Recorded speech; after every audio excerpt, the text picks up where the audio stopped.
Petrovac is a small resort town on the coast of Montenegro, located not far from Budva. Let me start with the main point. The town is small. There are also a few historical landmarks at the resort. All in all, some people might find it boring. Nevertheless, Petrovac does have some positive aspects, which I will now tell you about. The beaches at the resort are excellent, so if you plan to spend a lot of time on the beach, Petrovac is exactly the resort you need. Petrovac is also well suited for families with small children. Your mobility is limited anyway, so you won't be able to take advantage of the benefits of a larger Montenegrin city. And in Petrovac, everything is close by. For families with preschool children who don't like to walk much, this resort is a great choice. The town is located on the shore of a picturesque bay, surrounded by greenery. It's a beautiful place, and for those who don't need something new every day or a ton of entertainment, this resort is perfect. Overall, in my opinion, the town is very cozy, so for those looking for small resorts, it's a great fit. Petrovac is a relatively new town that only began to be actively developed at the end of the 18th century. Probably for this very reason, there are few historical sites in the town, although people lived in this area long before the town was founded. Previously, there was a settlement here called Stara Lastva. The exact date when people first settled on the site of modern-day Petrovac is unknown, but the first mentions of the settlement date back to the 12th century sites. The main attraction of the town is the Venetian fortress. You can see it in a significant part of the video. To be honest, I don't consider this attraction to be outstanding, since there isn't really much to see there.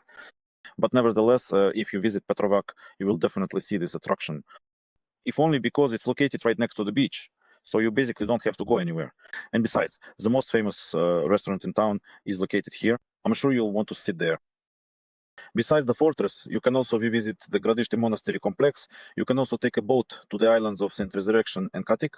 There is a small church and wild beaches. Boats go to this island. There are always people there offering boat tours, asking for a fee for the boat.